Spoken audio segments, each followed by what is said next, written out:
Assalamualaikum warahmatullahi wabarakatuh. Tabi pun. Halo sobat podcast. Kali ini podcastnya barengan sama Novita. Di sini Novita sebagai hostnya. Kita akan membahas tema mengenai alumni sebagai agen perubahan. Berbicara tentang alumni merupakan wajah baru bagi tempat ia mengenyam pendidikan. Alumni tidak hanya berperan dalam dunia profesional, tapi alumni juga sebagai motor penggerak bagi perubahan sosial di masyarakat. Selaras dengan tema kita hari ini, kita sudah kedatangan narasumber hebat, merupakan alumni dari Universitas Muhammadiyah Lampung.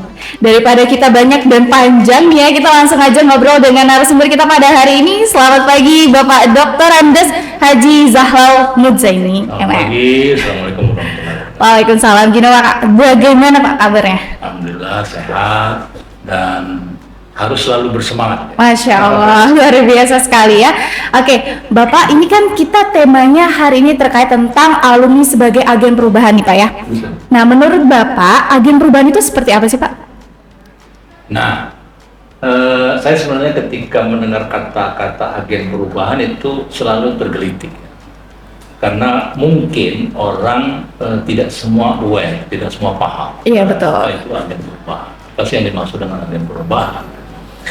Nah, kalau kita baca di terminologi misalnya, seorang agen perubahan itu kan harus punya peran. Betul, benar. Nah, sementara ya dalam tanda kutip, tidak semua alumni atau orang-orang yang selesai menyelenggarakan pendidikan misalnya langsung melakukan sesuatu dan melakukan perubahan. Benar, banyak. Juga yang dihal, gitu kan. banyak Nah, gitu. mungkin kata-kata sebagai agen perubahan ini harus dipegang betul oleh semua mahasiswa. Iya. Bahwa dia akan menjadi agen perubahan. Itu penting dipegang. Tekad ya Pak ya? Ya, tekad itu harus dipegang. Karena itu ketika kita misalnya mengikuti perkuliahan, semua dibekali ya. Iya. Baik dari sisi etika, misalnya pembelajaran etika, pembelajaran moral, pembelajaran ilmu pengetahuan, spesifikasi sesuai dengan jurusan dan seterusnya. Itu kemudian ketika seorang selesai menyelenggarakan studi, lalu dia terjun ke masyarakat, ya, dimanapun dia berada, apakah dia bekerja sebagai PNS atau dia bekerja sebagai karyawan swasta atau bahkan bekerja sebagai aktivis sosial misalnya. Iya. Dia kemudian pertama sekali adalah menyesuaikan dengan situasi sosial di mana dia berada. Betul. Itu yang pertama. Lalu yang kedua, dia mulai setelah menyesuaikan, dia mulai melakukan penyesuaian yang berdasarkan ilmu. Iya, pengalaman yang dia miliki. Sehingga yang disebut dengan agen perubahan itu adalah dia mesti nanti dalam masyarakat atau dalam komunitasnya itu menjadi motor penggerak perubahan ke arah perubahan yang lebih baik. Betul, ya, iya, kan? setuju Pak. Nah, karena nanti ketika misalnya dia mengikuti apa adanya, tentu ini menjadi stagnan ya. Jadi kehidupan sosialnya kan begitu-begitu saja. Tapi bagaimana misalnya kita ambil contoh misalnya seorang yang selesai kuliah di Fakultas Seni Tari misalnya. Iya. Nanti ketika dia terjun ke masyarakat, tentu tidak cuma tari tradisional yang kemudian dia teruskan penggarapannya, tapi juga harus memunculkan tari kreasi. Ya. Berkembang ya Pak. Ya, nah itu namanya agen perubahan seperti itu. Nah, karena itu bagi seorang yang menyandang gelar misalnya sarjana, mesti dia melakukan pergerakan-pergerakan. Tidak boleh dia tidur siang, di situ aja gitu ya. atau santai, tidak boleh ya. Jadi mesti bergerak. Oke, jadi memang cangkupannya luas dan maknanya juga luas Pak ya, agen perubahan itu. Oke Pak, terkait tentang agen perubahan, tadi Bapak juga sempat menyinggung terkait tentang pengalaman, juga pendidikan. Nah, Bapak ini kan sebagai alumni Universitas Muhammadiyah Lampung nih ya. Bagaimana Pak pengalaman Bapak selama Bapak mengenyam pendidikan di universitas kita ini? Nah, kalau kita bicara tentang proses pendidikan, pertama yang harus kita ucapkan terima kasih dulu adalah kepada orang tua Iya, betul Pak. Karena kita tidak tahu persis bagaimana orang tua memperjuangkan agar kita mau sekolah. Benar. Hampir semua orang ya, tidak kecuali saya, apalagi teman-teman ya. Semua harus, kalau dia SD, SMP, SMA mesti harus dipaksa dulu. Iya. Iya, kan? iya, Seperti betul. itu ya. Iya. Karena itu kenapa misalnya masih kita temukan di desa-desa itu ada yang tidak tamat SD, ada yang tidak tamat SMP. Itu sebenarnya mungkin itu terjadi hal yang sangat tidak diinginkan oleh keluarga itu. Betul. Sebenarnya dia ingin agar anaknya itu mengenyam pendidikan. Lebih baik gitu ya Pak. Lebih baik. Nah, dan kenapa kita harus bersyukur kepada Allah, kemudian berterima kasih kepada orang tua? Mungkin orang tua kita dulu tahu persis hadis Nabi ya, atau ujaran agama, kalaupun nggak mau disebut Nabi, katanya man arada dunya fa alaihi bil ilmi wa man arada akhirah fa alaihi bil ilmi wa man arada Allah fa alaihi bil ilmi. Jadi ilmu itu adalah kunci sebenarnya. Benar. Kunci untuk membuka proses kehidupan yang lebih baik. Benar. Ya, dan keselamatan baik di dunia maupun di akhirat. Ya. Setuju. Nah, itu yang pertama. Yang kedua, kita tidak juga membayangkan bahwa kita ini akan menjadi apa, akan bekerja di mana, akan bertugas sebagai apa, akan dipercaya oleh siapa, nggak pernah kebayang. Iya. Yang kebayang kita waktu itu adalah kita mesti sekolah. Jurusan apapun ya sudah kita ikuti aja, walaupun kita nggak tahu juga, misalnya jurusan pemerintahan ini kemana nih, komunikasi jadi apa itu nggak tahu kan? Setuju Pak, benar. Tapi dari pengalaman saya terus berproses, di samping terus menimba ilmu, saya menyelenggarakan banyak kegiatan yang bernilai pengalaman. Masya Allah. Sehingga dalam organisasi saya, katakanlah dari SMA, dari Alia itu sudah ikut organisasi sekolah. Ya. Dulu ada istilahnya HMI, itu ketika saya menjadi mahasiswa. Kalau di Muhammadiyah ada IMM, saya aktif di situ. Di lingkungan ilmu sosial dan politik, saya dulu menjadi anggota dari organisasi IMAISPI, Ikatan Mahasiswa Ilmu Sosial dan Politik Indonesia. Jadi aktif seperti itu, sehingga sewaktu mahasiswa kita sudah tidak cuma berteman dengan teman sekampus, di depan di UBL, teman-teman saya sekarang sudah pada jadi dosen juga. Masya Allah, iya. Di Unila, Mas Budi itu dulu teman waktu kami masih mahasiswa. Karena relasi itu ya Pak ya, iya, organisasi. Itu karena aktif ya. Kan? Iya, betul. Nah, dari pengalaman itulah, maka sebenarnya ketika kita selesai menyelenggarakan atau mengikuti pendidikan, memang kita sudah siap untuk menjadi agen perubahan. Iya, betul. Gitu. Oke. Artinya Bapak setuju nggak sih Pak, kalau misalnya organisasi itu juga penting dalam dunia pendidikan kita, juga pekerjaan nanti, Bapak setuju nggak Pak? Sangat setuju. Jadi sebenarnya mahasiswa ini mesti berorganisasi. Betul ya Pak ya. Tapi organisasi itu jangan sampai melupakan misi utama dia sebagai orang yang sedang belajar. Benar-benar. Nah, ada banyak orang, saya tidak menyebut semua ya. Iya Pak. Banyak orang yang aktif di organisasi kemudian lupa. Benar. Nah, harusnya tidak begitu. Saya aktif di organisasi, tapi saya alhamdulillah kurang dari 4 tahun selesai juga. Masya Allah, luar biasa sekali ya sobat podcast kita. Karena saya begitu, jadi saya tidak pernah melupakan tugas utama. Betul, benar. Kebiasaan-kebiasaan ini sebenarnya sampai saya sekarang pensiun pun, saya selalu prioritaskan tugas-tugas itu yang penting saya selesaikan dulu, yang penting. Jadi bagi saya tidak ada sesuatu yang primer, tidak ada sesuatu yang sekunder. Semua saya anggap primer, sehingga semua harus selesai. Kalau saya enak gitu. Benar Pak, benar. Oke. Terkait tentang pengalaman Bapak selama berkuliah dan juga organisasi, ada nggak sih Pak peristiwa atau pengalaman khusus nih selama kuliah yang menjadi titik balik dalam hidup Bapak yang membuat Bapak itu kayak, oh ternyata fashion saya di sini, saya bisa mengembangkan ini, dan ini mungkin bisa dibagikan kepada teman-teman podcast gitu. Jadi gini, dulu saya tidak pernah mau dihitung. Oh, maksudnya gimana tuh Pak? Jadi kalau dalam organisasi itu saya mesti diperhitungkan. Oh, oke. Benar-benar. Iya, Sehingga orang kemudian menjadi tahu bahwa oh di sana itu di Muhammadiyah itu ada Zahra gitu. Iya. Nanti saya diundang, dicari kalau ada kegiatan-kegiatan saya mesti dilibatkan. Karena Oke. saya hitungannya tidak mau saya dihitung, saya mesti diperhitungkan. Wah, keren banget nih kata-katanya. Karena itu dari passion juga saya udah persiapkan. Iya, Saya betul. pakaian tidak sembarangan. Oh iya, benar. Ya kan? Benar-benar. Kemudian apa namanya kalau misalnya ada sharing, ada segala macam, saya tidak pernah diam. Oh, Ya. tampil ya Pak ya. Terlepas dari apakah orang misalnya menggunakan atau mengambil apa yang kita sarankan atau tidak, bagi saya tidak penting. Oke. Yang penting kita sudah share ya. Karena keputusan terakhir adalah suara terbanyak toh. Benar, Ya, benar. jadi jangan sampai misalnya ketika pendapat kita tidak diambil, kemudian kita motong, misalnya orang Lampung kan gitu, nggak Iya, setuju, nggak motongan. setuju. Akhirnya kita keluar dari organisasi, itu salah. Oke. Iya, jadi dalam dunia demokrasi seperti ini ya biasa itu, ya. Kita lihat misalnya di zaman perjuangan dulu, ya yang namanya founding father itu sampai saling pukul meja, gebrak meja. Tapi keluar dari situ ya makan sate bareng. Gitu.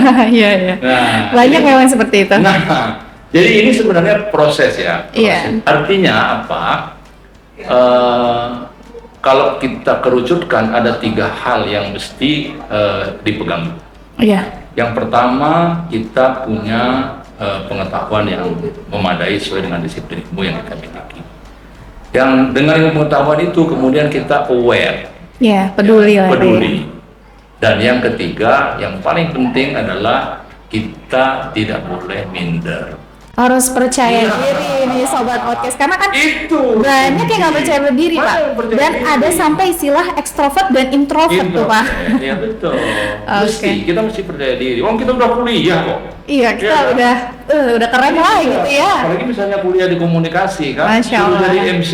Ya sudah, sini kita maju jadi MC.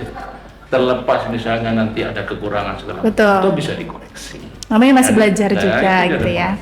Gitu Mbak Nurul. Oke Pak, terkait tentang alumni Pak ya, kita balik lagi ya. Gimana sih Bapak melihat peran alumni di dalam membangun dan mengembangkan komunitas atau industri yang saat ini Bapak geluti? Mungkin Bapak bisa ceritakan sedikit latar belakang mungkin kegiatan yang Bapak seperti apa, dan ini kaitkan dengan alumni-alumni kita nih sekarang.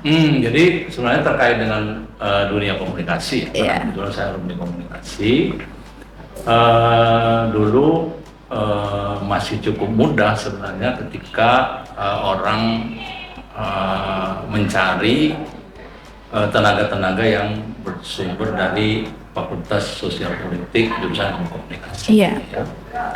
Nah, sehingga tidak begitu sulit lah ketika ada ada peluang untuk pendaftaran misalnya dulu, saya kemudian mendaftar dan lulus. Iya. Kemudian saya bekerja lah di Radio Republik Indonesia.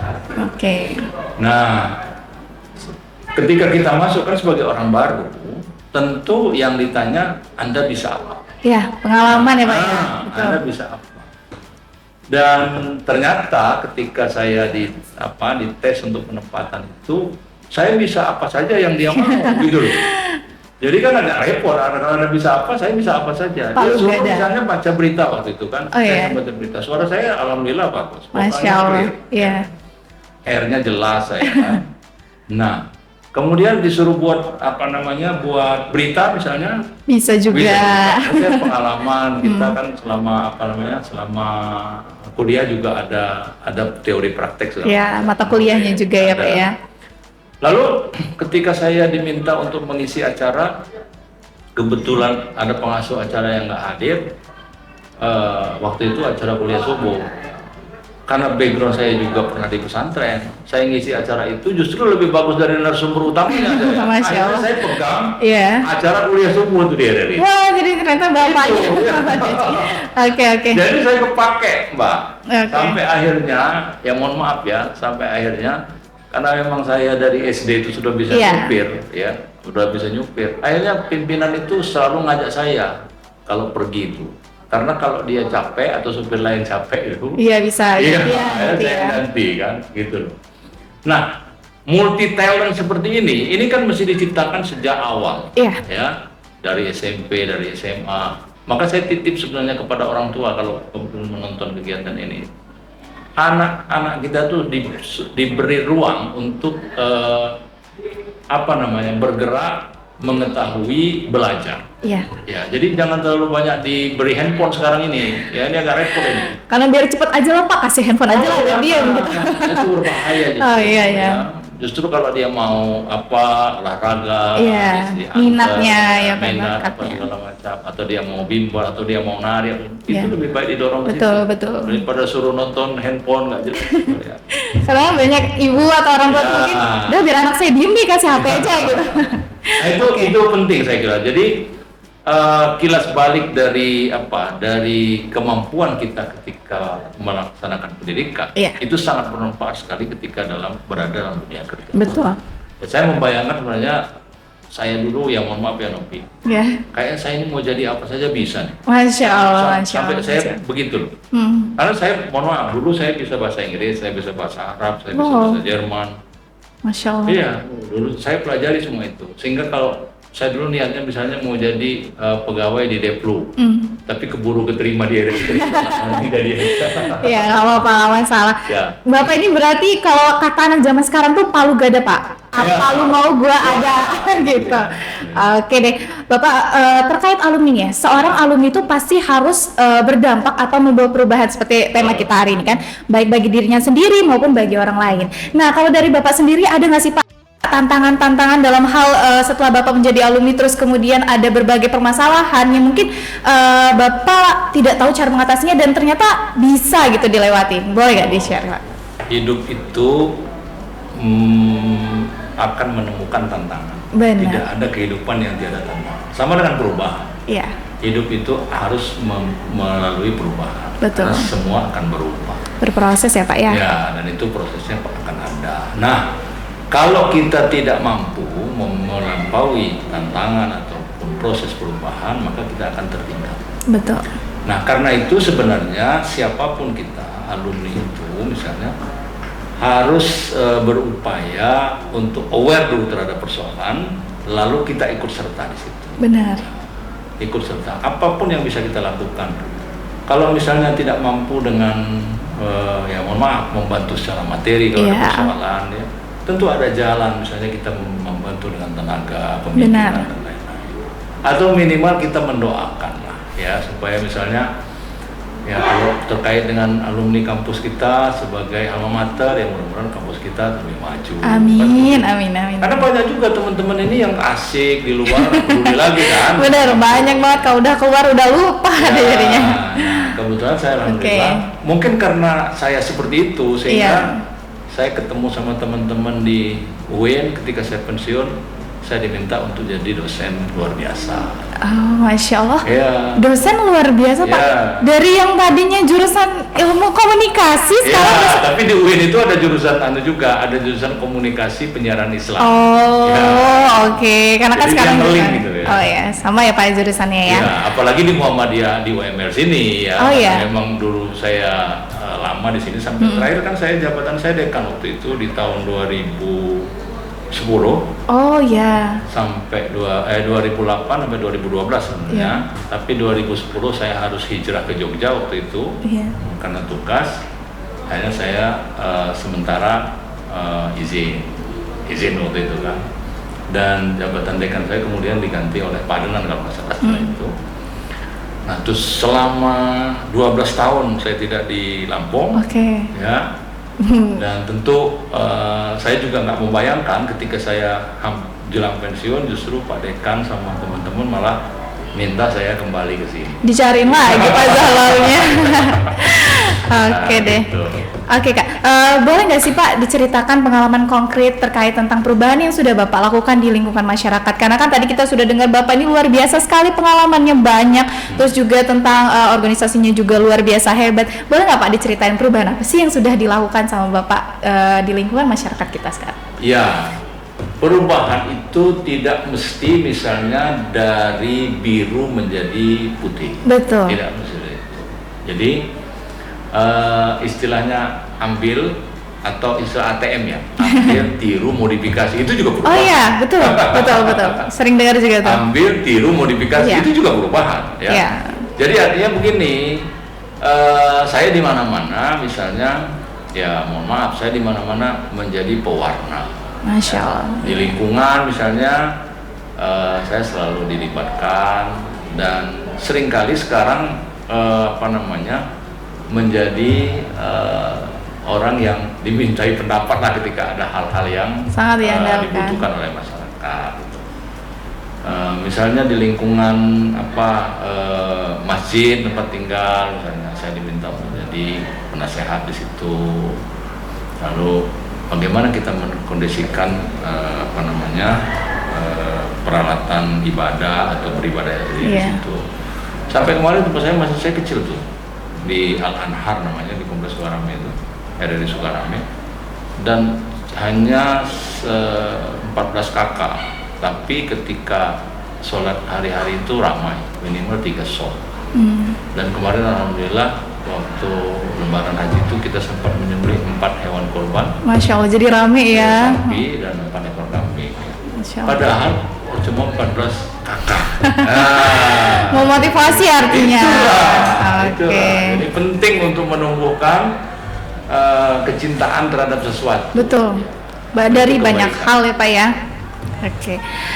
Terkait tentang ini Pak, kadang kan orang itu harus melihat contohnya, harus terinspirasi dulu, baru dia mungkin punya jiwa kayak, oh saya mau seperti beliau, oh saya mau seperti ini. Nah bagaimana Pak tipsnya dari Bapak supaya kita tuh bisa menginspirasi orang lain gitu, entah dalam hal pendidikan kita, atau mungkin dari hal kecilnya ada sedikit orang yang mungkin udah nggak usah kuliah gitu, misalnya kayak gitu. Bagaimana Pak, Bapak?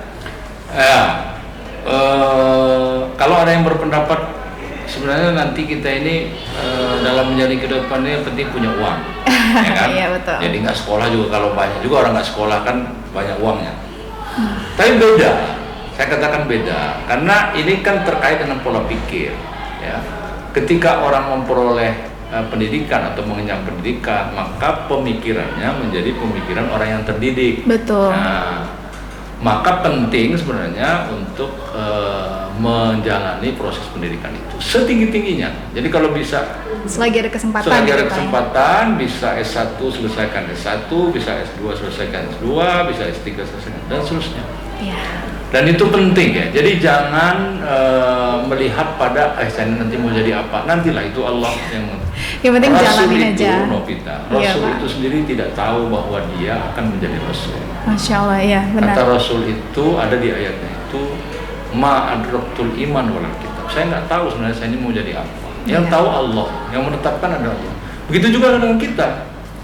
Allah nggak tahu, misalnya Novita ini mau jadi apa, mau jadi wali kota atau apa, kan nggak tahu, kan? Amin. Tapi kalau Allah yang tahu, yang menetapkan, Allah sudah berkehendak. Nah itu bisa saja. Maka prosesnya, bahan untuk itu, tentu Novita mesti sekolah dong. Iya betul. Mesti selesaikan S1, nanti bila perlu S2, mesti mulai bekerja di tempat lain, sosialisasi, berkembang. Ya, membentuk lingkungan pertemanan yang banyak. Nah, itu modal. Sehingga kalau Allah menetapkan Novita jadi wali kota, wajar. Nah, kira-kira gitu loh. Ya kan? Iya Pak, oke. Jadi teruslah belajar. Yang penting belajar terus, berproses. Oke Pak. Bagaimana nih Bapak melihat gambaran para alumni kita dari 5-10 tahun ke depan terkait tentang jurusan atau mungkin bidang yang mereka minati. Contohnya mungkin Bapak dari bidang ilmu komunikasi. Bagaimana Bapak melihat para alumni ini 5-10 tahun ke depan Pak? Saya punya pemikiran ya. Iya Pak. Bahwa fakultas atau jurusan yang terkait langsung dengan perkembangan teknologi, ya, itu akan sangat dibutuhkan. Benar apapun sih. Itu fakultasnya, ya. Jadi yang namanya teknologi tentu tidak cuma teknologi komunikasi. Iya benar. Kenapa kemudian ada jurusan kereta api, perkeretaapian? Itu adalah juga terkait dengan teknologi, ya. Nah karena itu sebenarnya bagi generasi ke depan ini, ya. Ranking pertama itu sebenarnya adalah bagaimana agar dunia teknologi ke depan itu dimasuki oleh orang-orang yang punya latar belakang pendidikan itu. Sudah belajar lah Pak sebelumnya ya. Tanpa mengecilkan misalnya peran penting di bidang lain ya, di bidang lain, misalnya di bidang agama, di bidang sosial Iya. dan lain-lain. Tapi teknologi saya kira menempati urutan pertama karena memang sekarang eranya, apalagi sekarang kan sudah masuk ke 6.0 ya, dari 4.0, 5.0, nah ini akan terus ya. Dan di era digital sekarang ini kita mesti mendidik anak-anak ke depan itu untuk paham digital. Memanfaatkan teknologi. Tapi bukan berarti masih bayi sudah dikasih handphone. Bukan, beda konsep ya. Oke. Saya kira gitu ya. Terkait tentang pendidikan nih Pak, latar belakang universitas atau mungkin tempat ia mengenyam pendidikan itu penting nggak sih Pak bagi melahirkan para alumni yang hebat? Itu menurut Bapak penting nggak? Dikata penting Peran universitasnya ya Pak ya? Tapi dikata tidak juga tidak salah ya. Artinya gini loh, dalam arti kan dunia pendidikan ini, kampus ini di Lampung aja berapa? Iya. Di Bandung berapa? Di Jakarta berapa? Di Indonesia ini berapa ribu? Bukan lagi ratus. Iya. Nah, semua kampus arahnya adalah mendidik. Iya, benar. Sehingga orang yang terdidik kemudian diwisuda. Apa bedanya lulusan Unila sama lulusan Muhammadiyah? Sama aja ya. Sama aja, kan sama-sama proses pendidikan dan wisuda. Iya. Tapi nanti akan muncul orang-orang ya tadi, apakah dia menjadi agent of change, jadi akan berubah, atau dia justru tidak jadi apa-apa. Ya sudah lulus, udah deh gitu ya. Itu pilihan diri sendiri ya artinya Pak ya. Itu bukan pilihan diri sendiri, pilihan yang salah. Pilihan yang salah. Oke. Ya. Oke, terkait sekarang kan tadi Bapak udah nyinggung soal teknologi nih Pak ya. Apakah menurut Bapak nih ya, bagaimana peran dari para alumni untuk memanfaatkan teknologi sekarang, apalagi kan media sosial. Kadang orang suka menyalahgunakan media sosial gini Pak ya. Nah mungkin dari Bapak ada saran atau tipsnya mungkin sebagai alumni untuk dapat memanfaatkan teknologi atau media sosialnya dengan lebih baik.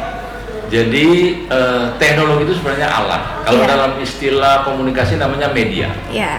Sehingga media itu adalah digunakan apabila itu memberi manfaat pada sebuah tujuan. Itu baru diambil medianya. Tapi kalau media tidak berguna, tak perlu. Apalagi kalau media bakal berusak. Nah itu lebih tidak perlu lagi. Sehingga misalnya ada teman-teman yang memanfaatkan sekarang berbagai portal, katakanlah WhatsApp. Ada grup WhatsApp yang kemudian kita dengar cerita, kok ada anggota WhatsApp itu yang memukul anggota WhatsApp yang lain karena dia tersinggung. Ketika main WhatsApp dia tersinggung. Ada itu cerita banyak. Masya Allah. Nah, sekarang kalau kita pikirkan WhatsApp itu emang untuk alat berkelahi atau apa gitu loh. Salah. Maka